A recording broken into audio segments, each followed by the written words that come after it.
De volta com o último bloco do programa Tema Jurídico, que está discutindo hoje sobre o Código de Defesa do Consumidor, com o promotor da Curadoria do Consumidor e professor de Direito da Facisa, Clístenes Holanda, e a advogada e coordenadora do PROCON Municipal, Kátia Monteiro.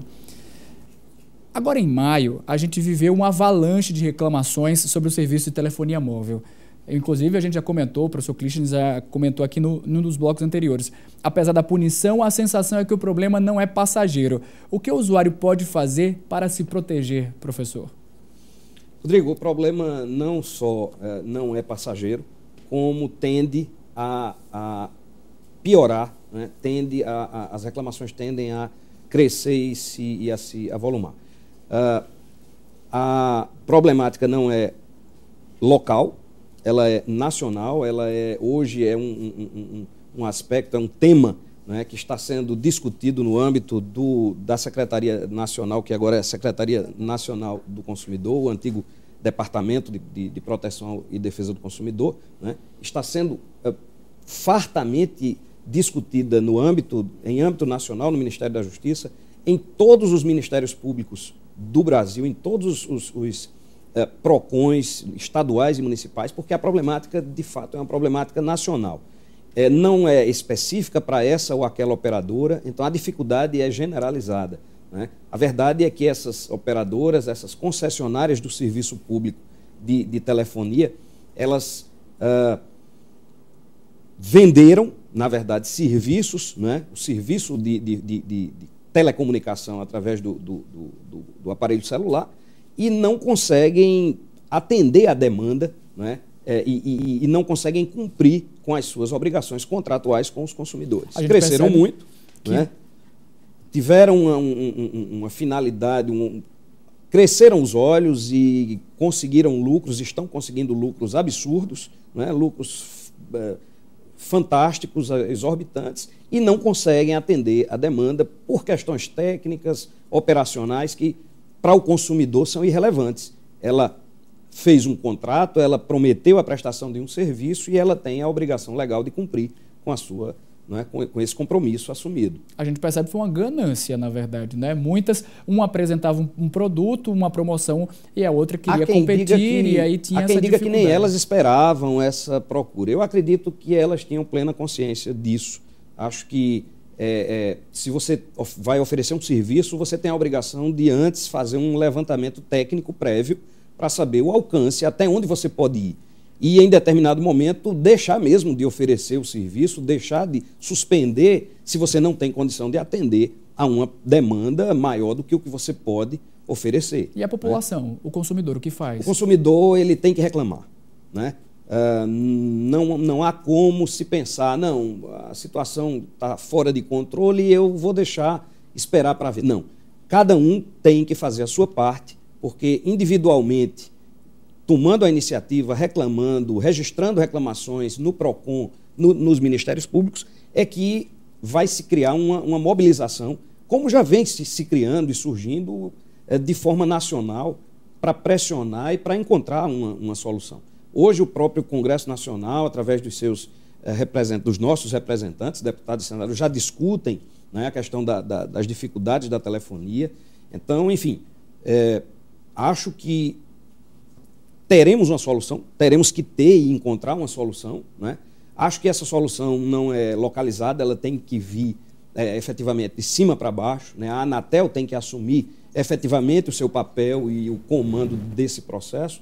A Anatel padece de dificuldades, de limitações. Ela própria reconhece que não consegue, né, fazer um trabalho mais efetivo de fiscalização, de punição. Enfim, é preciso uma mobilização nacional mesmo, né, de cada um dos consumidores e de todos, para que nós possamos criar essa corrente, né, de forma a pressionar essas empresas a prestarem melhor, um serviço com melhor qualidade. É preciso mesmo. A coordenadora Kátia, aumentou o número de reclamações aqui no PROCON Municipal com relação à telefonia móvel nesses últimos meses? Nós aqui na Paraíba tivemos, depois de um programa lançado para o Dia das Mães, né, uma pane nas operadoras e a procura dos consumidores, a reclamação, ela aumentou. Mas como o Dr. Clístenes colocou, é importante que o consumidor, ele não só ligue para reclamar, não só reclame na rua ou na imprensa, mas ele resista à reclamação. É importante, o parceiro mais importante dos órgãos de defesa do consumidor, do PROCON, do Ministério Público, é o consumidor, porque junto à sociedade e os órgãos de defesa é que vão ter força suficiente para enfrentar esses grandes monopólios, essas grandes e poderosas empresas, poderosas economicamente, não é? Que a gente vai ter uma força maior para conseguir uma solução para esse problema que vem se arrastando e que a tendência é aumentar, porque é o único meio de comunicação praticamente hoje em dia, que é a telefonia celular móvel. Isso não é por acaso, isso foi um projeto, não é, criado e imposto praticamente à sociedade pelas empresas e de forma irresponsável, não é? Até porque é um produto que agrega várias outras mídias, não é? Que hoje em dia ninguém pode viver sem um celular, porque você não usa o celular só para ligar, mas para trabalhar, para ter acesso à internet, para assistir televisão, acesso ao sistema de saúde, por exemplo, chamar um SAMU rapidamente, você usa isso. Então, se você só tem esse meio e esse meio não está atendendo adequadamente, então a sociedade precisa se mobilizar juntamente conosco, os órgãos de defesa do consumidor, para que a gente tenha força para buscar a solução desses problemas. Vamos acompanhar mais uma pergunta de um telespectador. Estão vindo ligações que eu não tenho certeza de não ter feito, mas quando eu vou reclamar não tenho assim nenhuma resposta diretamente. Na verdade, eu nunca tive resposta e acabo pagando uma conta que eu não fiz. O que é que eu devo fazer com relação a isso? Coordenadora Kátia? Essa questão da cobrança na fatura de telefone, né, o celular ou o fixo, de uma chamada que não foi realizada, ou seja, de um serviço que não foi oferecido, é a mesma questão colocada anteriormente de vir numa conta, numa fatura de cartão de crédito, um serviço que ele não comprou, um produto que ele não solicitou, não é? O consumidor não deve pagar essa ligação que ele não realizou, deve procurar a empresa para reclamar. Como o consumidor disse que já procurou e não obteve resposta, ele deve se dirigir ao PROCON para que o PROCON tente mais uma vez solucionar esse problema amigavelmente, conciliar e resolver esse problema.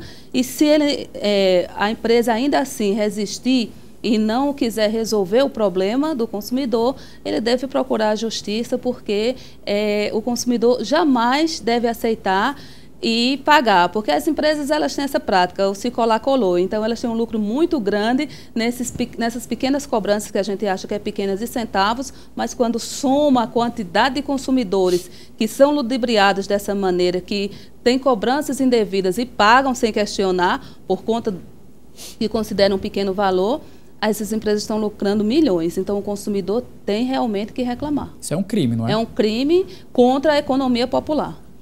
Professor Clístenes, saindo do mundo dos grandes fornecedores, na relação com um profissional liberal, um cirurgião plástico, um arquiteto, um advogado, por exemplo, é possível recorrer ao Código de Defesa do Consumidor para reclamar? Rodrigo, para explicar esse seu questionamento, é preciso que a gente diferencie dois aspectos, que são as chamadas obrigações de meio e de resultado. Determinados profissionais liberais, na verdade, a maior parte dos profissionais liberais, quando são contratados para prestar um serviço, eles se obrigam a uma atividade de meio.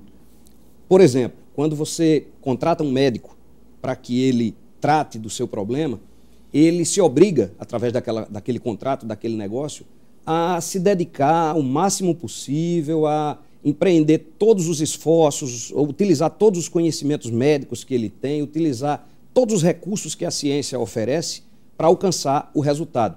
Mas ele não tem como garantir a sua cura.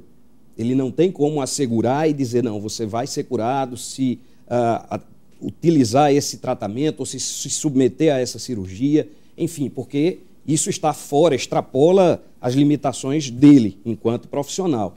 Isso depende de resposta do organismo, resposta fisiológica, enfim. Então, é a chamada obrigação de meio. Ele se obriga a atuar, mas não pode se comprometer com o resultado. Da mesma forma, o advogado. Você contrata um advogado para lhe defender, não é? Nos fóruns, nos tribunais, ele, da mesma forma, se obriga pelo contrato a quê? A utilizar todo o seu conhecimento, não é? A participar das audiências, das sessões, se desdobrar para alcançar o resultado. Mas ele também não pode garantir que a sua causa vai obter êxito, porque isso vai depender da análise pelo Poder Judiciário, se há ou não, é? Se o direito realmente assiste ao seu constituinte. Então, são as chamadas obrigações de meio. A obrigação de resultado é quando o profissional liberal pode garantir esse resultado. Então, se você contrata, por exemplo, um engenheiro para que ele lhe entregue um projeto estrutural, não é? Um arquiteto para que lhe entregue um projeto arquitetônico, enfim, essa é uma obrigação de resultado. Então, por que essa diferença? Porque quando se trata de obrigação de meio, o que vai se aplicar nesse caso é o Código Civil, o direito civil. Então, nós vamos tratar com a questão da análise da culpa. Se o profissional agiu com negligência, com imprudência, com imperícia, e vai caber ao consumidor, não, ao cidadão, ao contratante, comprovar que ele agiu ou com negligência, ou com imprudência, ou com imperícia. Nos casos de obrigação de resultado, não. Aí vai se aplicar o Código de Defesa do Consumidor, porque o profissional se comprometeu em lhe fornecer aquele serviço e alcançar aquele objetivo, aquela finalidade. E aí, nesse caso, ele efetivamente responde com base no Código de Defesa do Consumidor e é ele quem vai ter que provar que agiu corretamente e que prestou o serviço. No caso específico que você fala do cirurgião plástico, é curioso e é importante registrar que, apesar de ser um médico, não é, os tribunais hoje já estão entendendo, inclusive o próprio STJ já tem decisões reiteradas, no sentido de que, apesar de ser um médico, a obrigação dele não é obrigação de meio, é de resultado. Porque ele se obriga a lhe entregar um produto, ou seja, uma correção estética. Não é? Então, se o paciente, ao final de uma cirurgia plástica, o resultado alcançado com a cirurgia não foi o que se esperava, o que foi prometido, o STJ já tem entendido que o cirurgião responde como fornecedor, né, igual a qualquer fornecedor previsto no Código de Defesa do Consumidor. Agora, senhor e senhora, o último questionamento deste programa de hoje é o seguinte: o IDEC entregou durante a Rio+20, que está acontecendo no Rio de Janeiro, a plataforma dos consumidores pelo consumo sustentável. O senhor e a senhora acreditam que essa é uma boa briga, atual briga entre aspas, claro, depois de resolver brigar por soluções para resolver, ou melhor, para problemas pessoais de consumo, agora é a vez da bandeira da coletividade? Coordenadora Kátia. Veja bem, Rodrigo, é um tema importante esse que é levantado pelo IDEC, porque atualmente nós vivemos uma sociedade consumista, não é? Os meios de produção em massa incentivam, através de propagandas, um consumo sempre crescente, exagerado, sem responsabilidade. Não é? Então, é preciso que a sociedade ela atente para a necessidade de um consumo responsável, não é? E que garanta o equilíbrio ecológico para a sobrevivência do ser humano na Terra. O planeta já tem mais de 7 bilhões de pessoas, né? E por estudos, essa sociedade, esse modelo de consumo que a sociedade adota no mundo inteiro, ele produz mais lixo, mais tóxico do que o planeta consegue absorver e resolver. Então, está na hora de toda a sociedade, as empresas que produzem, o governo e as entidades de proteção e defesa do consumidor pensarem numa forma de resolverem e de frear um pouco esse excesso de consumo para que esse consumo seja mais responsável e garanta a continuidade de uma vida de segurança alimentar, segurança de uma forma geral para o consumo do ser humano na Terra como um todo. Então, essa discussão ela é importante e ela deve se dar. Professor Clístenes? Concordo plenamente com a doutora Kátia e gostaria só de acrescentar que a defesa coletiva dos chamados direitos de terceira geração, né, os direitos que atingem a toda a coletividade, ela é um caminho sem volta. É preciso, cada vez mais, o legislador, os nossos congressistas, entenderem e compreenderem que O judiciário já se encontra assoberbado, nós sabemos das dificuldades, da falta de celeridade processual que existe. Então não dá mais para nós ficarmos defendendo, judicialmente falando, do ponto de vista judicial, questões individuais, quando uma única ação, né, uma ação coletiva, ela pode alcançar uma quantidade enorme, né? Milhares de consumidores podem ser beneficiados, atendidos por um julgamento de uma ação coletiva, ao invés de estarmos sobrecarregando o judiciário com ações individuais repetitivas, que tratam sempre do mesmo assunto.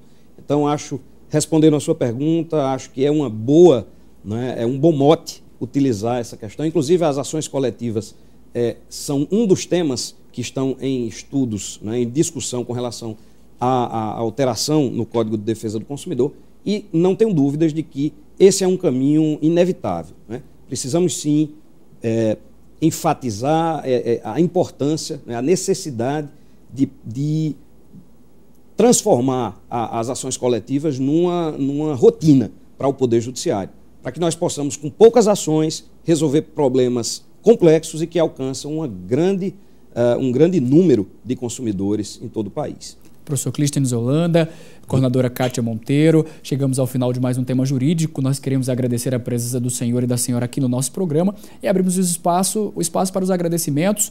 Primeiro as damas, coordenadora Kátia. Eu que agradeço, Rodrigo. É sempre um prazer estar aqui participando desse debate. Parabenizo a TV Itararé por essa iniciativa importante, esse formato de programa que abre esse espaço para a gente discutir, né, de forma tão descontraída e tão saudável a questão do direito do consumidor. E estamos sempre à disposição. Professor Clístenes, recado também final. Agradeço muito a TV Itararé pelo convite, pelo honroso convite de aqui poder estar discutindo temas relevantes, né, como é o direito do consumidor. Dizer que a promotoria, reiterar que a promotoria está de portas abertas, né, para receber toda a população, a comunidade que queira contribuir com esse processo que é tão difícil, que é tão árduo, que é a defesa do consumidor. Então, mais uma vez, agradecer e me colocar à inteira disposição do programa para que, quando precisar, nós estaremos à disposição. Nós que agradecemos. Obrigado pela sua audiência aqui na TV Itararé, todos os sábados ao meio-dia e também no nosso canal no YouTube. A gente espera você no próximo sábado. Participe, você pode sugerir temas e entrevistados. Para entrar em contato conosco, basta enviar um e-mail ou ligar. Siga-nos no Twitter e curta nossa página no Facebook. Obrigado pela atenção e bom final de semana.